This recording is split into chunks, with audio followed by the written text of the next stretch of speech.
آمين آله وأصحابه الطيبين الطاهرين اللهم لا سهل إلا ما جعلته سهلا وأنت يا حي يا قيوم تجعل الحزن إذا شئت سهلا اللهم ارزقنا الإخلاص في النية والقول والعمل ونعوذ بك من حال أهل النار.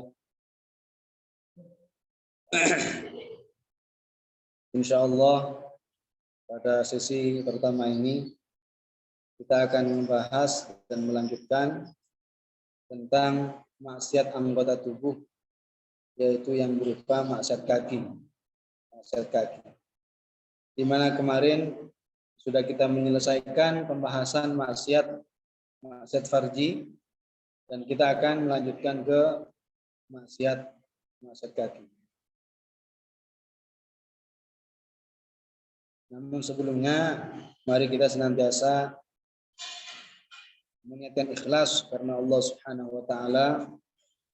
Semata-mata kita mengikuti kajian ini hanya ingin memperoleh ridha dan pahala serta keberkahan dari Allah taala. Silakan dibuka matan Mukhtasar Abdullah Al-Harari di bagian bab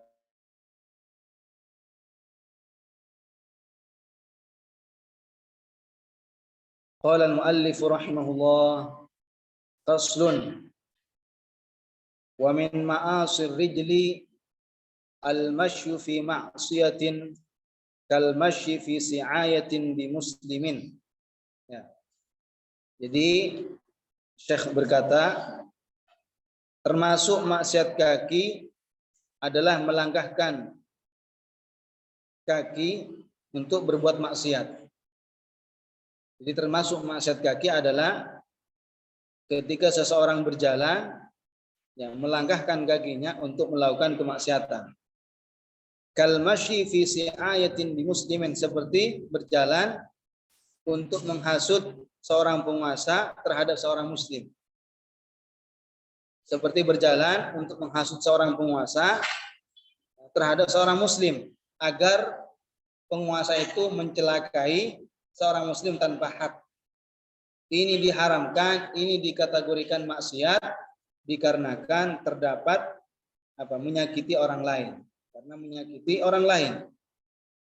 Jadi termasuk maksiat kaki yang merupakan dosa besar adalah berjalan untuk menghasut seorang penguasa terhadap seorang muslim agar seorang hakim mencelakai seorang muslim. Ini termasuk kategori maksiat besar atau dosa besar. Kenapa? Karena ini akan membuat orang muslim itu merasa takut. Ini alasan kenapa diharamkan, termasuk maksiat besar, karena menimbulkan dan menyebabkan hati seorang muslim itu menjadi takut. Takut hal-hal terjadi bagi dirinya. Kemudian atau berjalan untuk membunuhnya, untuk membunuh seorang muslim bi ghairi haqqin, tanpa berhak. Nah, jadi ada orang berjalan ingin membunuh seorang muslim tanpa hak. Ini juga termasuk jalannya saja sudah terhitung termasuk maksiat kaki. Lain lagi kalau salahnya nanti bunuh. Nah, itu lain lagi maksiatnya. Orang yang berjalan untuk melakukan pembunuhan, orang yang keluar dari rumahnya, melangkahkan kakinya ke tempat lain dengan niatan untuk membunuh seorang muslim tanpa hak, maka orang itu terjatuh ke dalam maksiat. Atau berjalan untuk melakukan zina. Nah, ini juga termasuk maksiat kaki. Orang keluar melangkahkan kakinya, tujuannya apa? Untuk berzina dengan seorang perempuan. Ini juga termasuk maksiat kaki. Lain maksiat zinanya lain. Ini masih jalannya saja sudah terhitung. Jadi orang yang berjalan untuk melakukan zina dengan seorang perempuan atau berjalan untuk melakukan apa? Menikmati tubuh seorang wanita selain apa? Selain zina.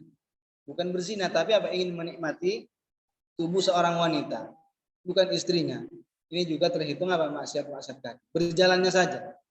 Jadi ada orang berjalan untuk menikmati seorang wanita, bukan berzina, bukan. Dari tubuhnya. Maka ini juga apa? Termasuk maksiat. Termasuk maksiat kaki. Jadi haram maksiat bagi seseorang untuk melakukan perjalanan apa? Yang keinginan orang tersebut untuk melakukan kemaksiatan, berbagai jenis kemaksiatan. Jadi orang yang berjalan demi melakukan berbagai jenis kemaksiatan, jenis maksiat walaupun maksiat kecil, maksiat besar, kalau dia berjalan, jalannya saja sudah terhitung maksiat kaki. Dan telah terbukti ada kelompok yang namanya Hizbut Tahrir, di mana mereka itu menyebar selembaran-selembaran, kertas-kertas selembaran-selembaran. Kemudian di dalam selembaran itu, kertas itu apa? Berisi tentang kebolehan berjalan untuk berzina. Itu tidak dianggap untuk maksiat, tidak dianggap sebagai dosa. Jadi kalau ada orang berjalan dan tujuannya untuk berzina, jalannya saja itu tidak terhitung zina, tidak terhitung maksiat. Padahal ini menyalahi daripada hadis-hadis Rasulullah. Rasulullah mengatakan dalam hadisnya bahwasannya kaki itu juga berzina, mata juga berzina, mulut juga berzina.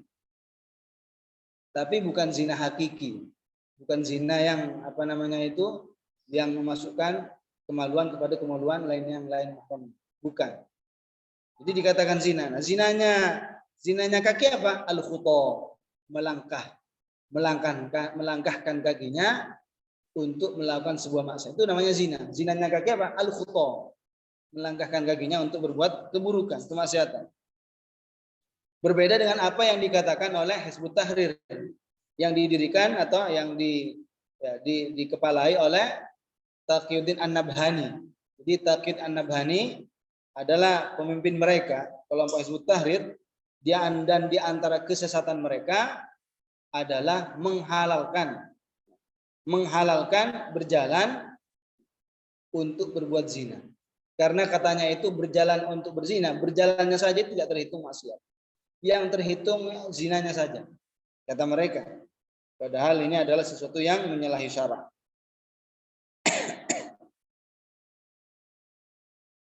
Jadi mereka menganggap bahwasanya sesuatu ini adalah sesuatu yang jaiz, tetapi yang haram kata mereka itu apa?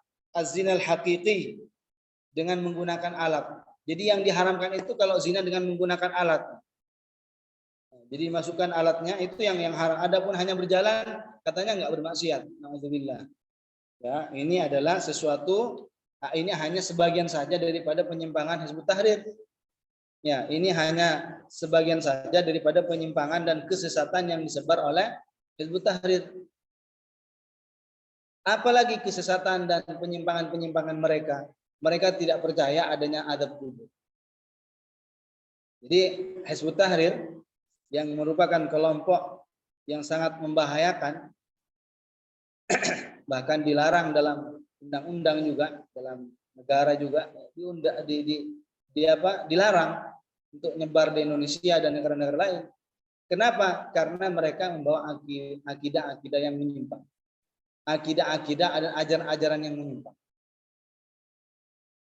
Di antara kesesatan mereka yang tadi barusan, tidak dianggapnya seseorang itu tidak dianggap terjatuh ke dalam maksiat kaki kalau hanya sebatas berjalan untuk berbuat zina. Tidak terhitung maksiat katanya. Padahal ini jelas-jelas bertentangan dengan hadis yang Rasulullah sebutkan tadi.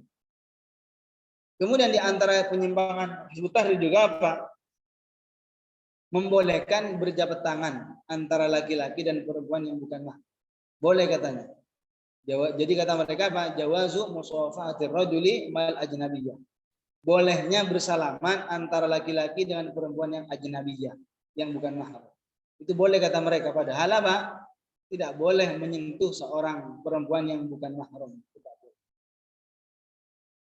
Jadi apa namanya, ini sesuatu yang keluar daripada ajaran mayoritas umat Muhammad. Bahkan keluar daripada pernyataan dari Rasulullah sendiri.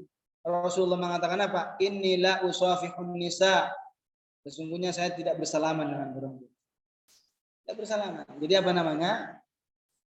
Ini adalah sebagian kecil daripada kesesatan mereka. Tidak percaya ada kubur, memperbolehkan berjabat tangan antar laki-laki dengan perempuan yang bukan mahram. Kemudian tadi menganggap bahwasanya berjalan untuk berzina tidak dianggap zina, tidak dianggap dosa. Yang paling terkenal, ya artinya yang paling dikenal oleh masyarakat, masalah menegakkan khilafah. Nah, ini kita tegakkan khilafah, kita mendirikan khilafah. Padahal mereka sendiri nggak bisa mendirikan khilafah. Sampai kapan mereka berkuar-kuar kita akan mendirikan khilafah? Nggak bisa. Karena tidak mampu kita, orang-orang Islam semuanya tidak akan mampu untuk mendirikan khilafah sekarang. Jadi tidak ada kemampuan, dan karena tidak ada kemampuan maka tidak berdosa. La yukallifullahu nafsan illa wus'aha. Jadi mereka menganggap orang yang mati dalam keadaan tidak membaiat kepada sang khalifah, matinya seperti mati orang jahiliyah. Padahal itu apa? Padahal itu sepotong-sepotong. Hadisnya diambil dari tengah, sepotong yang sebelumnya ditiadakan. Padahal pernyataan Rasulullah seperti itu kalau ada khalifah, orang yang mati dan belum membaiat seorang khalifah, maka matinya mati seperti orang jahiliyah, dosa besar. Itu kapan yang seperti itu? Kalau ada khalifah yang kekhilafannya apa? Benar-benar sabit, benar-benar ya diangkat. Kalau sekarang mana ada khalifah? Mau membaiat siapa? Jadi itulah mereka sangat berbahaya karena dari segi penampilan benar-benar seakan-akan mereka menerapkan hukum Islam. Tapi hakikatnya mereka apa? Ingin menghancurkan Islam dari dalam. Menyalahi apa yang dikatakan oleh Rasulullah. Mengingkari adab kubur. Ini adalah sesuatu yang sudah terbukti bagi mereka. Kemudian juga di antara kesesatan mereka apa? Tidak percaya dan mengingkari adanya pembagian riddah menjadi 3 macam. Jadi ada namanya Faisal Maulawi. Faisal Maulawi ini tinggalnya di sana di Lebanon. Itu mengingkari kalau yang namanya riddah, kekufuran terbagi pada 3 macam. Tidak ada katanya. Padahal orang dia mengatakan tidak ada bagian riddah menjadi 3 macam. Jadi sama-sama seakan-akan dia mengatakan kepada orang-orang, saya bodoh tentang masalah itu, nggak tahu. Kenapa? Karena setiap kitab-kitab fikih, hampir seluruhnya itu ulama apa? Di bagian bab akhir pasti menyebutkan bahwa riddah ada 3 macam. Coba silakan kitab-kitab fikih, walaupun kitab yang nggak terlalu besar, itu biasanya akan dibahas di bagian belakang tentang masalah riddah menjadi 3 macam. Kufur keyakinan atau riddah keyakinan, riddah perkataan, dan riddah perbuatan. Sudah sepakat para ulama. Bahkan pembagian riddah menjadi 3 macam itu sudah merupakan konsensus, merupakan kesepakatan para ulama. Baik dari kalangan Syafi'i, Hanafi, Hambali, Maliki. Siapa dari mazhab Syafi'i yang mengatakan bahwasanya riddah ada 3 macam? Al-Imam An-Nawawi, Ibnu Al-Muqri. Dan juga siapa dari para ulama mazhab Hanafi, Ibnu Abidin. Siapa dari kalangan mazhab Maliki, Muhammad Al-Laish. Siapa dari kalangan ulama mazhab Hambali, Al-Buhuti. Jadi riddah itu ada 3 macam. Orang yang mengatakan riddah tidak ada bagiannya menjadi 3 macam, tidak terbagi menjadi 3 macam, itu seakan-akan mengatakan kepada orang-orang, wahai apa? Ketahuilah saya ini bodoh, tidak ngerti tentang masalah pembagian riddah menjadi 3 macam. Jadi Hizbut Tahrir mereka memperbolehkan berjalan untuk bermaksiat, untuk berzina, berjalan untuk melakukan zina, boleh katanya, tidak bermaksiat, tidak berdosa. Na'udzubillah, ini adalah sesuatu yang bertentangan. Kemudian yang selanjutnya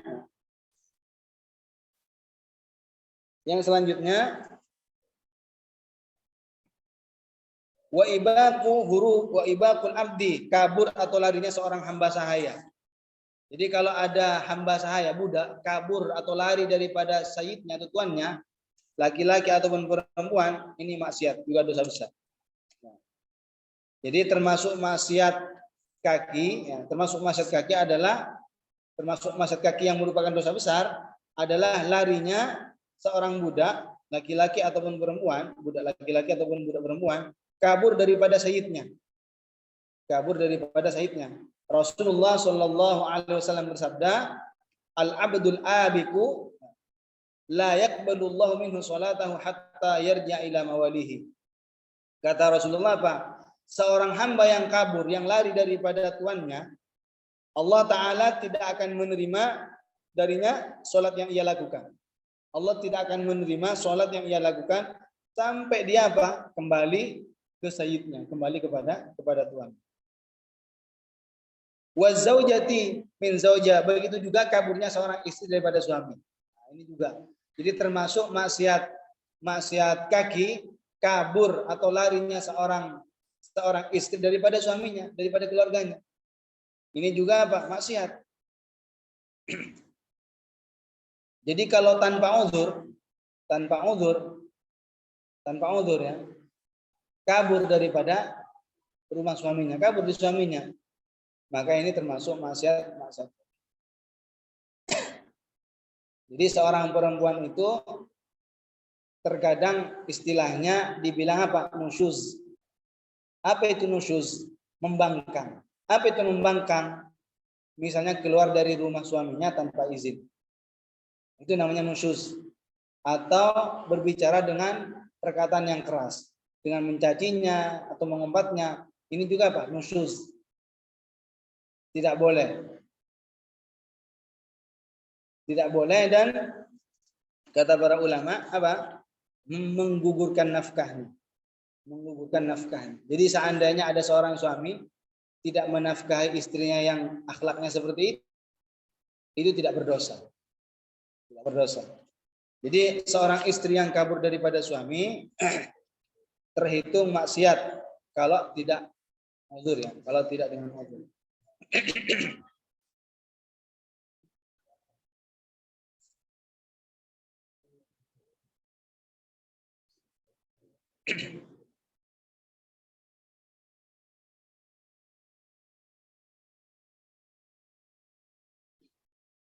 Nah, kemudian waman alaihi haqqun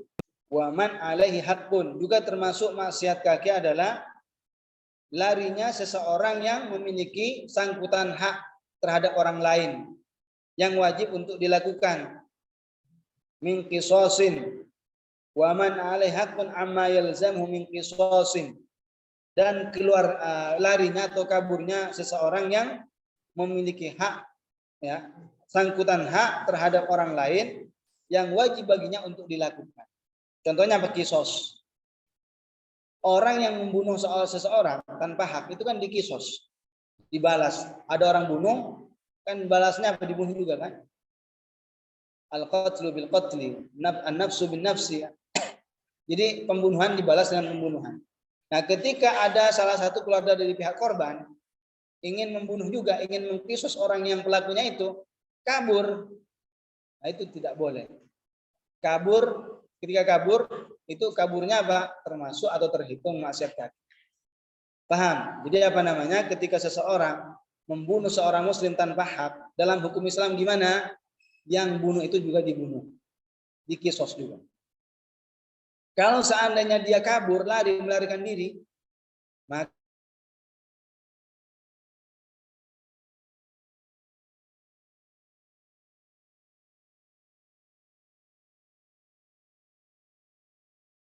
membunuh secara sengaja, bukan tidak sengaja. Kalau tidak sengaja nanti lain.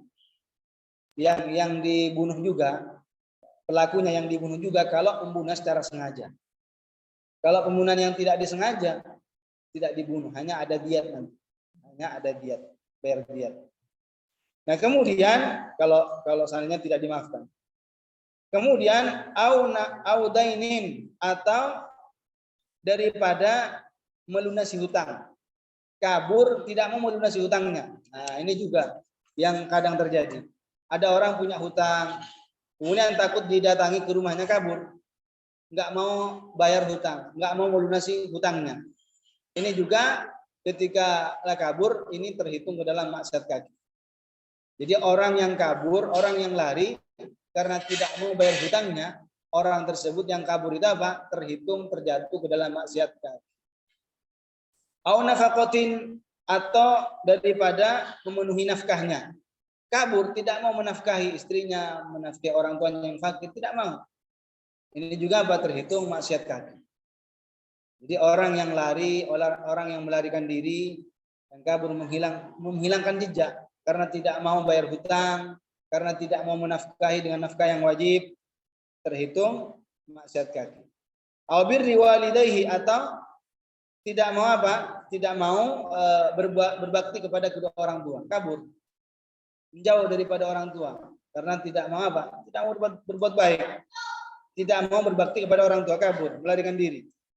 Ini juga apa? Terhitung maksiat kaki. Au tarbiyatil atfali atau daripada mengurus anak-anak yang masih kecil, nggak mau capek-capek ngurus anaknya kecil, lari, kabur. Ini juga apa? Termasuk maksiat kaki. Termasuk maksiat kaki. Jadi orang yang meninggalkan anak-anaknya yang masih kecil dan lari daripada mereka, lari untuk mengurus, tidak mau menafkahi, dosa.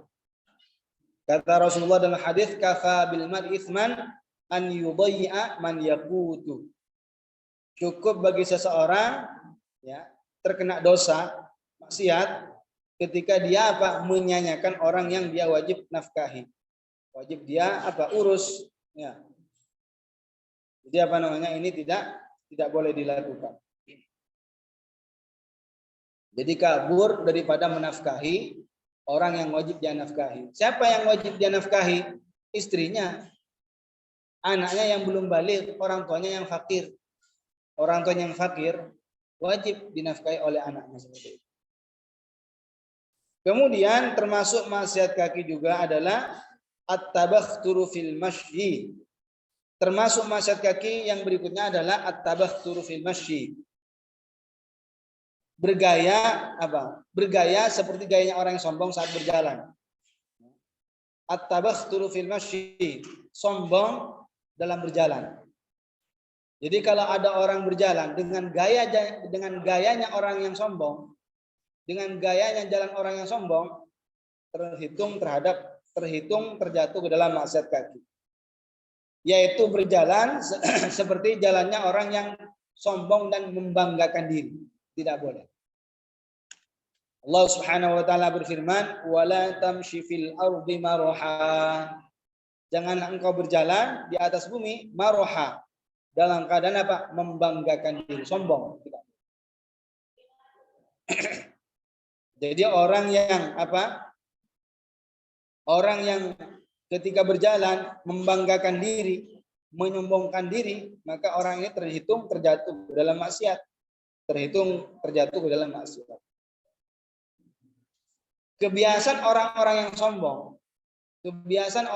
yang sombong adalah mereka ketika berjalan mengangkat kepalanya. Kepalanya diangkat. Ya, dipanjangkan kepalanya, diangkat kepalanya. Kemudian tangannya dipanjangkan. Panjangan maksudnya bukan tangannya ditarik, bukan. Melambaikan itu. Lain. Orang yang sombong kalau melambaikan tangannya itu lain. Jadi kepalanya diangkat, tangannya itu beda. Gerakan tangannya sudah beda, orang yang sombong. Tidak boleh, ini maksiat. Untuk kita tidak tertanam dalam diri kita sifat kesombongan, ingat pertama kali proses kita itu dari apa? Manusia itu terbuat dari apa? Dari sesuatu yang hina. Agar kita ini tidak sombong, agar kita itu tidak membanggakan diri, sekalipun dirinya selalu sehat, sekalipun memiliki rupa yang bagus, yang tampan, sekalipun hartanya banyak. Ingat, kita ini siapa? Kita ini siapa? Kita ini terbuat dari tanah asalnya. Kita ini apa? Terproses dari sesuatu yang hina. Apa? Mani. Mani itu dari sesuatu yang hina. Jangankan apa? Jangankan dijual, dikasih saja pun nggak mau seseorang. Sesuatu yang hina, yang menjijikkan. Lalu apa yang kita sombongkan? Lalu apa yang kita banggakan? Kata Sayyidina Ali, manusia itu awwaluhu nutfah. Manusia itu pertamanya berupa nutfah, mani.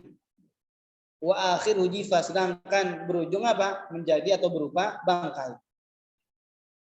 Manusia itu ketika pertama kali keluar dari mana? Keluar dari mana? Keluar dari lubang kencing. Ya kan? Keluar dari lubang kencing, sesuatu yang hina. Dan mani itu keluar dari mana? Dari lubang kencing juga. Ketika terlahir seperti itu. Kemudian ketika sperma keluar itu dari apa? Dari lubang sesuatu yang hina. Jadi tidak boleh kita menyombongkan diri, tidak boleh membanggakan diri. Tidak boleh kita ini menganggap lebih baik daripada orang lain. Justru kita itu apa? Kalau melihat orang lain, apa? Menilai dirinya itu apa? Masih di bawahnya. Jangan merasa saya ini lebih baik daripada orang lain. Enggak boleh. Adalah sesuatu yang dilarang oleh Allah Ta'ala. Wala tamshi fil ardi maraha, kata Allah Ta'ala. Wala tusair khaddaka linnas. Janganlah kamu ya membelakangi orang yang diajak bicara. Seperti kebiasaan orang-orang yang apa? Sombong. Orang-orang yang sombong itu kalau diajak bicara membelakanginya. Justru apa? Hadapkan, menghadapkan. Badannya hadapkan, berhadap-hadapan. Jangan ngajak bicara tapi membelakanginya. Kan tidak sopan. Itu akhlak yang tidak bagus. Wala tusair khaddaka linnas. Wala tamshi fil ardi maraha. Jadi dulu ada dari Banu Israel, ada seorang lelaki dari Banu Israel. Laki-laki ini berjalan, takjub dengan pakaian yang dia pakai. Berjalan dengan jalan orang yang sombong, sambil menyisir rambutnya yang turun ke dua pundaknya. Sambil berjalan dengan gaya sombong. Apa tiba-tiba Allah Subhanahu wa taala menjadikan bumi menelannya. Ditelan orang itu apa? Lalu masuk ke dalam tanah dan terus masuk sampai hari kiamat, kata Rasulullah.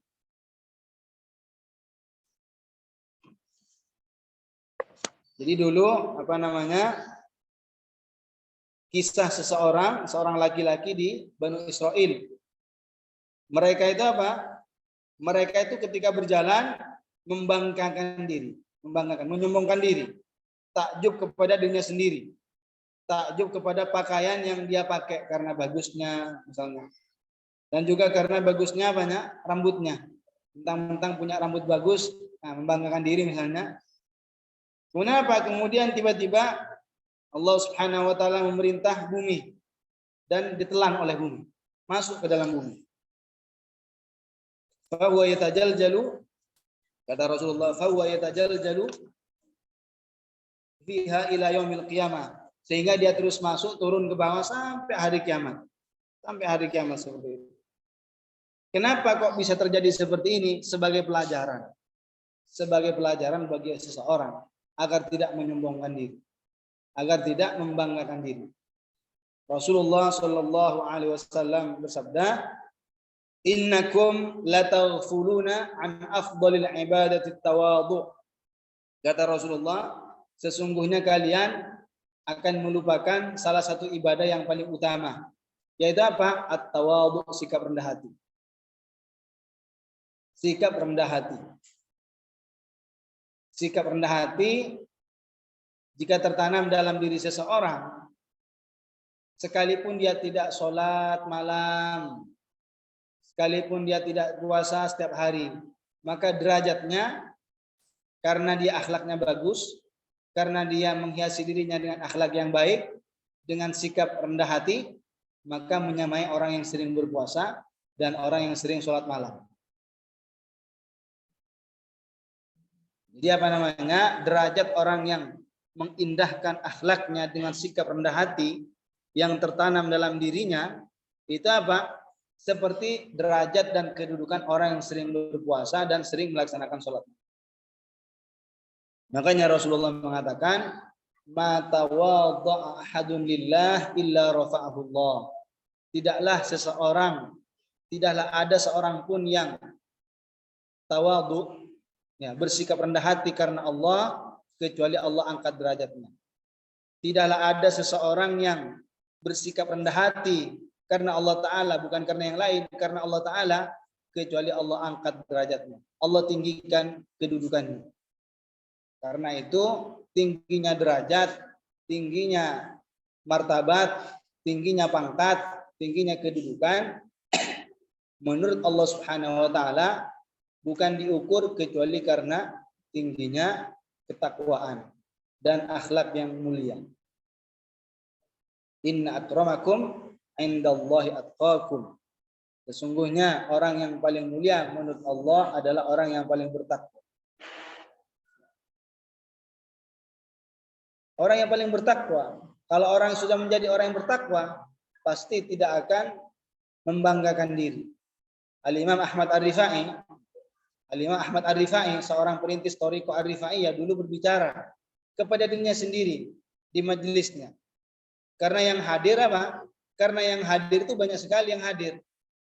Syekh Ahmad Ar-Rifai itu, ya, itu ngajarin orang-orang, ya, memberikan apa? Pelajaran, mengajarkan kepada orang-orang. Artinya mengadakan majelis taklim. Beliau setiap hari, Syekh Ahmad Ar-Rifai sibuk untuk ngajarin orang. Setiap hari. Tentang masalah ilmu agama, fikih. Kecuali hari Kamis, beliau Syekh Ahmad Ar-Rifai khususkan majelis ilmu yang berisi nasihat. Majelis yang berisi nasihat. Nah, di suatu majelis yang beliau isi, Syekh Ahmad Ar-Rifai mengatakan kepada dirinya sendiri, kamu jangan membanggakan diri. Siapa tahu orang yang hadir itu di depan kita ini ada yang lebih baik dan lebih utama daripada Anda. Ini mengatakan kepada dirinya sendiri. Mendidik dirinya menjadi jiwa yang bersikap rendah hati. Tidak mentang-mentang karena seorang guru, karena seorang pengajar, karena seorang kiai, karena hanya murid biasa datang lalu menyombongkan diri, tidak boleh. Sekalipun seorang lebih banyak daripada muridnya, tidak boleh mengatakan, itu ilmunya sedikit, saya ilmu banyak. Dia ilmunya masih sedikit, ilmu saya lebih luas. Tidak boleh. Tidak boleh menyombongkan dan membanggakan diri. Apa yang kita andalkan, ilmu itu hakikatnya bukan milik kita, milik Allah Subhanahu wa taala. Sekalipun seseorang diberikan ketampanan, diberikan harta, diberikan jabatan, diberikan kenikmatan-kenikmatan yang sangat dia membahagiakan dirinya. Kenapa orang itu membanggakan diri? Padahal hakikatnya bukan miliknya. Hakikatnya adalah milik Allah Ta'ala. Nanti kalau sudah mati, semuanya akan diambil oleh pemiliknya. Hartanya, semuanya tidak ada. Jadi apa namanya? Tidak boleh berjalan dengan gaya jalan orang yang sombong. Tidak boleh. Ini adalah termasuk maksiat kaki. Rasulullah Shallallahu Alaihi Wasallam bersabda, la yanzurullahu ila man jarra thawbahu khuyala'a. Kata Rasulullah, la yanzur. La yanzur itu maknanya bukan berarti tidak melihat, ya, secara fisik, bukan. La yanzur di sini maknanya la yukrimhu, tidak memuliakan dan tidak mengagungkan. Allah Subhanahu wa taala tidak memuliakan orang yang apa? Memanjangkan pakaiannya ke bawah, khuyala, karena sombong.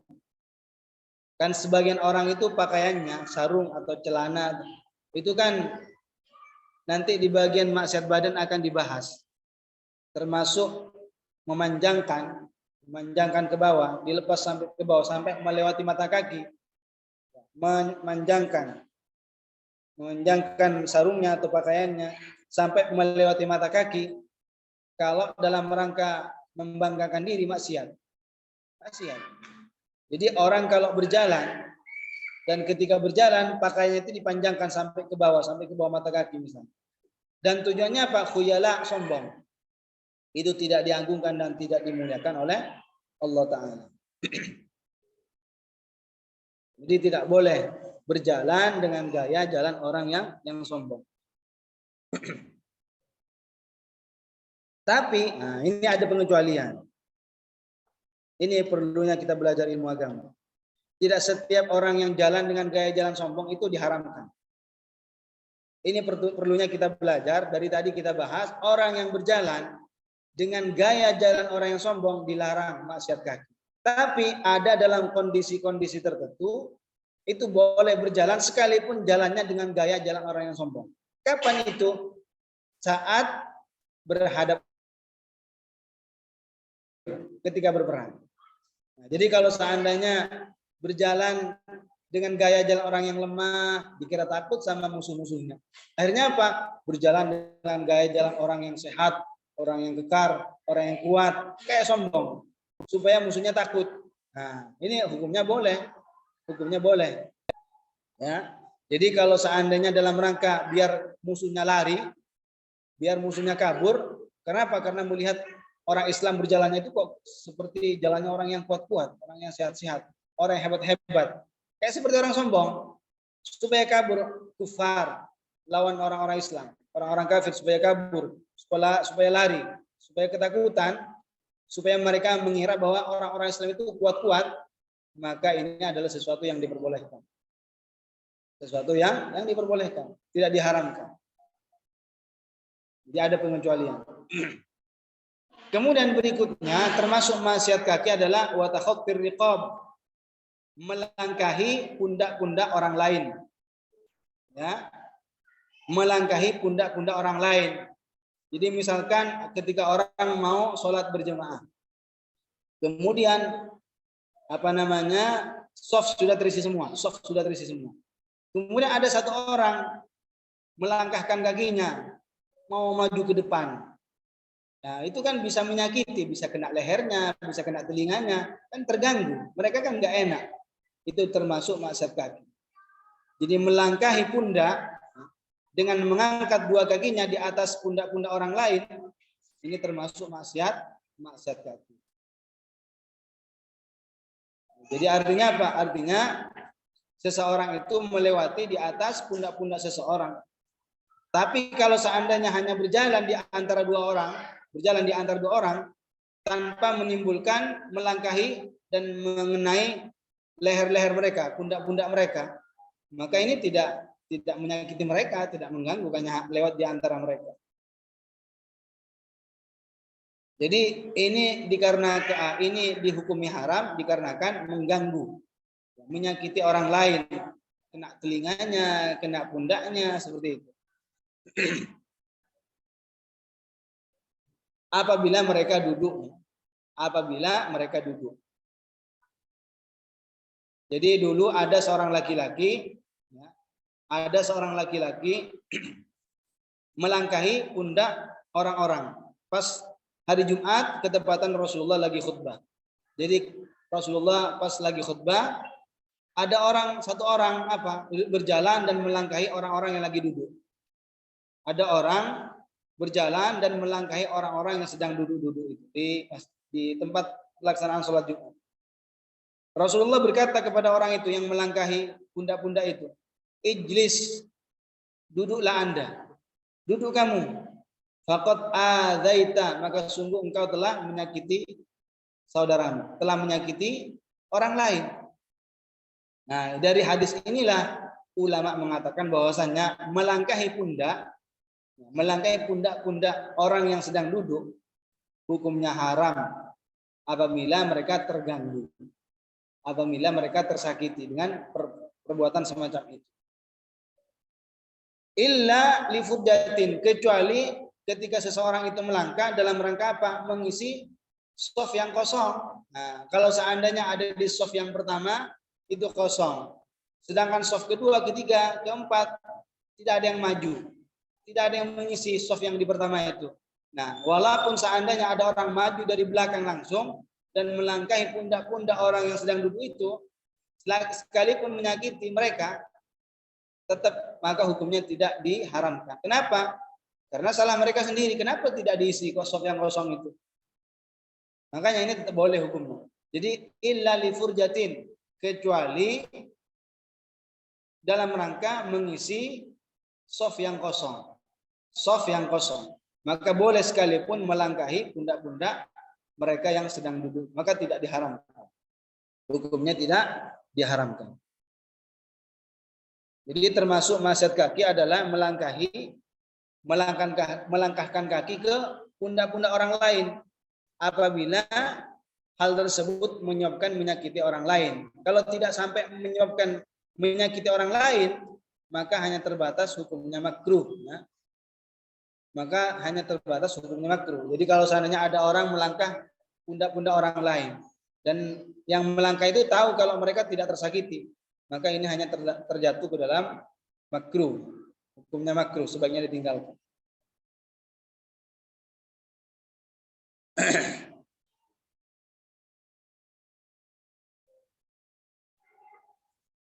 Kemudian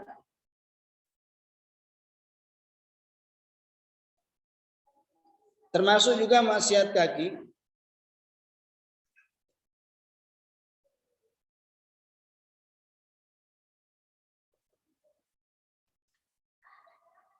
Nah, dikecualikan juga seandainya ada imam lewat walaupun mengenai pundak-pundak orang yang sedang duduk karena ingin sampai ke mihrab atau ke mimbar. Tidak bisa melakukan kecuali dengan seperti itu misalkan. Artinya sulit untuk menghindari para pundak-pundak orang yang sedang duduk. Artinya tetap mengenai, maka ini tidak dimakruhkan karena sulitnya. Karena sulitnya untuk menghindari. Tapi kalau seandainya masih memungkinkan untuk menghindari, maka jangan dilakukan. Jadi kalau seandainya masih memungkinkan untuk kalau seandainya memungkinkan tidak mengenai pundak-pundak orang yang duduk, kok dilakukan? Maka hukumnya makruh.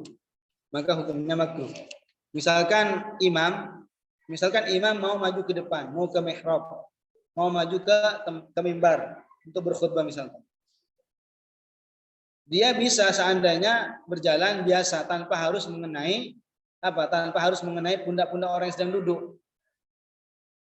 Tapi kok malah mengenai orang yang duduk, malah melangkahi dan mengenai orang-orang yang sedang duduk. Nah ini hukumnya makruh. Hukumnya makruh bagi imam. Kemudian yang berikutnya termasuk maksiat kaki adalah wal mururu baina yadayil musalli. Lewat di depan orang yang sedang sholat. Termasuk maksiat kaki adalah berjalan di depan orang yang sholat. Melewati di depan orang yang sholat. Kapan itu terhitung maksiat kaki? Idza kamalat syurutus sutroh. Apabila terpenuhi sutroh. Terpenuhi sutroh. Sutroh itu apa? Ya sesuatu yang ada di depan orang yang sholat. Bisa berupa sajadah, bisa berupa tongkat, bisa berupa sesuatu yang lain. Ada syaratnya. Artinya orang terhitung itu terjatuh ke dalam maksiat gara-gara berjalan di depan orang yang sedang sholat apabila sudah ada sutroh, ada sesuatu yang di depan orang yang sholat. Sutroh yang mencukupi. Sutroh yang mencukupi itu apa? Yaitu tidak boleh lebih dari orang yang sholat itu lebih daripada 3 hasta. Artinya antara orang yang sholat dengan sutrohnya yang ada di depannya itu tidak boleh jauh daripada 3 hasta. 3 hasta itu ada sekitar 48 cm. Tinggal 48 dikali 3. Jadi tidak boleh antara orang yang sholat dan sutrohnya tidak boleh melebihi daripada 3 hasta. Kalau seandainya antara orang yang sholat dan sutrohnya itu melebihi daripada 3 hasta, kemudian ada orang lewat di depannya, itu nggak terjatuh ke dalam maksiat. Kenapa? Karena sutrohnya tidak terpenuhi syaratnya. Karena sutrohnya tidak terpenuhi syaratnya. Yang dikategorikan seseorang itu terjatuh ke dalam maksiat kaki gara-gara berjalan di depan orang yang sholat, kalau sudah ada sutroh di depan orang sholat dan sutrohnya sudah terpenuhi syaratnya. Yaitu apa? Yaitu minimal tidak boleh lebih daripada 3 hasta. Tidak boleh lebih daripada 3 hasta. Dan juga syaratnya, syarat ketinggian sutrohnya itu yaitu 2/3 hasta. 2/3 hasta. Sekitar 32 cm. Karena kalau 48 dibagi 3 itu 16. 2/3-nya 32. Berarti tingginya sutroh yang mencukupi, tingginya sutroh yang memenuhi syarat harus setinggi 32 cm. Atau lebih tinggi lagi, nggak apa-apa kalau tinggi. Nggak apa-apa kalau tinggi. Ini kalau berjalan di depan orang yang sholat dengan sholat yang benar. Ya. Jadi selain daripada harus sutrohnya terpenuhi syarat-syaratnya, juga apabila sholat yang dilakukan itu adalah sholatnya benar. Kalau seandainya sholatnya tidak benar dan lewat di depan orang yang itu, lewat di depan orang yang sholatnya tidak benar itu, maka tidak terhitung dalam maksiat kaki.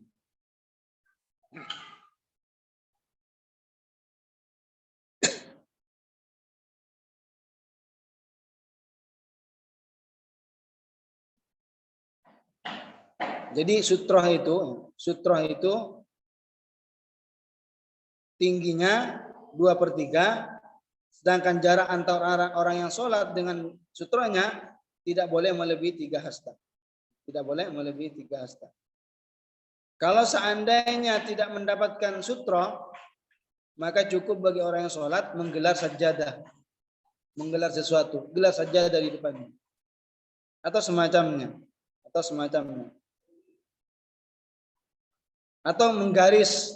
kasih garis yang searah menghadap ke kiblat. Digaris di bagian kanan ya, atau di sebelah kirinya. Garisnya di sebelah kanan atau sebelah kiri, bukan di depannya. Tentang keharaman berjalan di depan orang yang sholat tentu ada dalilnya, tentu ada hadisnya. Apa kata Rasulullah? Kata Rasulullah, seandainya orang yang lewat di depan orang yang sholat itu tahu tentang dosa apa yang akan dia peroleh, maka seandainya orang berdiri selama 40 tahun itu lebih ringan daripada dosa gara-gara berjalan di depan orang yang sholat. Jadi orang yang berdiri selama 40 tahun tentu mengalami kelelahan dan kecapean. Itu masih lebih ringan daripada balasan atau hukuman gara-gara lewat di depan orang yang sholat. Gara-gara lewat di depan orang yang sholat.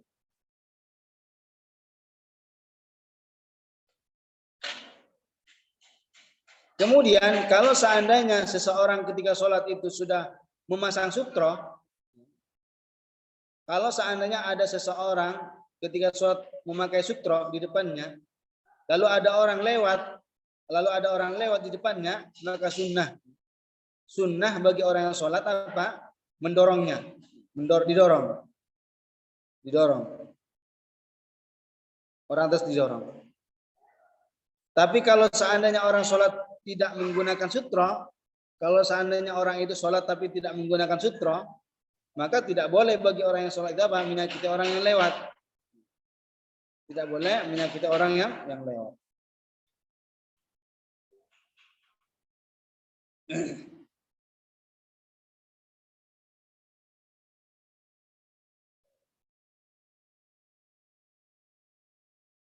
Jadi katanya sholat tanpa sutroh, sesuatu di depannya itu hukumnya makruh. Sutroh itu bisa berupa macam-macam. Sutroh itu bisa menggunakan dinding. Artinya ketika orang sholat itu dekat dengan dinding, jadikan sutroh. atau menancapkan sesuatu, atau membuat semacam garis, atau menggelar sajadah, cukup ini. Tetapi dengan catatan antara orang itu dan sutrohnya tidak boleh melebihi daripada tiga hasta. Kemudian yang berikutnya, wa maddur rijli ilal mushafi idza kana ghaira murtafi'in.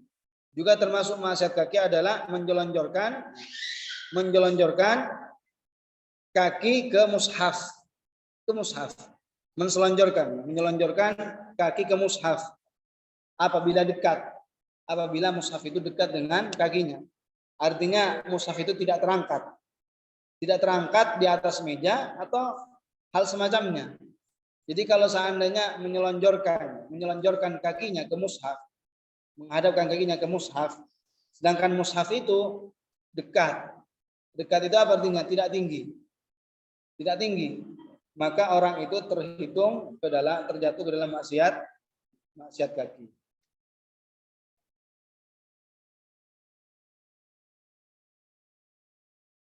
Jadi yang diharamkan itu, yang terhitung maksiat itu kalau tidak tinggi. Kenapa kok terhitung maksiat kaki? Karena li'anna fi dzalika ihanatan lahu, karena merendahkan. Tapi kalau seandainya mushafnya itu tinggi, maka tidak haram. Mushafnya tidak haram. Begitu juga apabila jauh.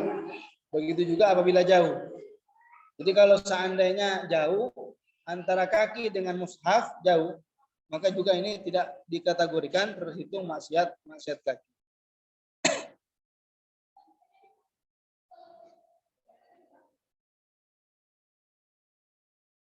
Begitu juga haram ya, menulis mushaf dengan air kencing dan menyentuhkan mushaf dengan anggota yang terkena najis.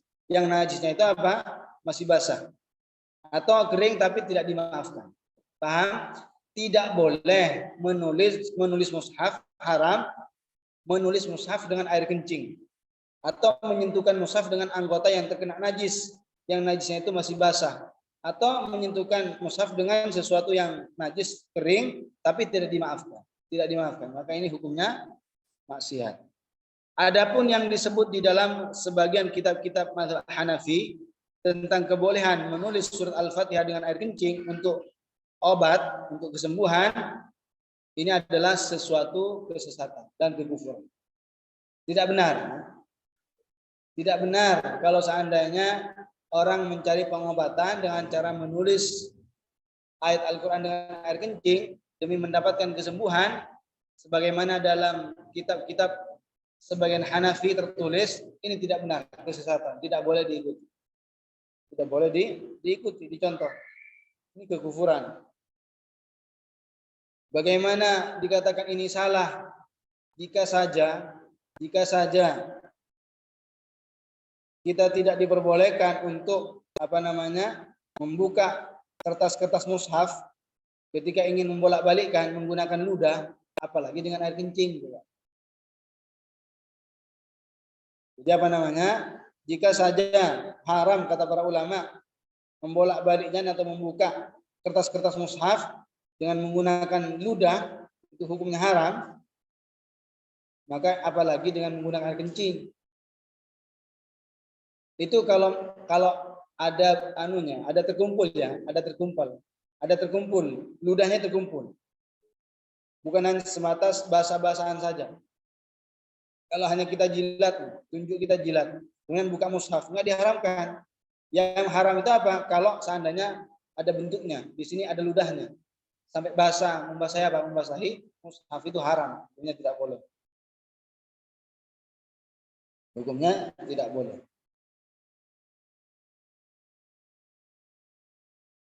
Jadi orang yang menulis air kencing, yang menulis mushaf dengan air kencing, itu adalah suatu riddah, suatu kekufuran, suatu adalah perbuatan yang dilarang, menyebabkan seseorang rusak imannya. Tidak setiap yang ada dalam kitab itu menjadi benar. Tidak setiap yang tercantum dalam kitab-kitab atau buku-buku semuanya benar. Inilah pentingnya kita belajar, bukan dengan mengandalkan pemikiran sendiri, bukan dengan baca-baca sendiri, tapi kita berguru. Kalau seandainya orang belajar tidak berguru dan ditanya sanadnya, belajar sama siapa? Apa mau jawab apa? Tradisi sanad itu sudah mulai dari dulu. Dari Rasulullah. Rasulullah itu belajar kepada malaikat Jibril. Para sahabat itu belajar kepada Rasulullah. Para tabi'in belajar kepada para sahabat. Dan terus orang-orang yang datang setelahnya belajar kepada sebelumnya, sebelumnya, sampailah kepada zaman kita ini. Kalau seandainya ilmu agama tidak dipelajari dengan sanad, dengan keilmuan menggunakan sanad, mata rantai, maka orang akan mengatakan semaunya apa yang mereka ingin katakan. Abdullah ibn Mubarak mengatakan apa? Al-isnadu minad din. Laulal isnadu laqala man syaa ma syaa. Kata Abdullah ibn Mubarak, al-isnadu minad din, sanad itu, mata rantai itu merupakan bagian daripada agama. Laulal isnad, seandainya tidak ada sanad, seandainya tidak ada mata rantai dalam mempelajari ilmu agama, laqala man syaa ma syaa, maka niscaya siapapun orangnya akan mengatakan sesuai pemikirannya. Laqala man syaa ma syaa. Maka siapapun orangnya akan mengatakan sesuai apapun yang mereka katakan. Karenanya Allah mengatakan dalam Al-Qur'an, kalau tidak tahu, tanya kepada ahlinya. Fas'alu ahla dzikri in kuntum la ta'lamun. Bertanyalah kalian kepada yang ahli jika kalian tidak tahu. Jadi apa namanya?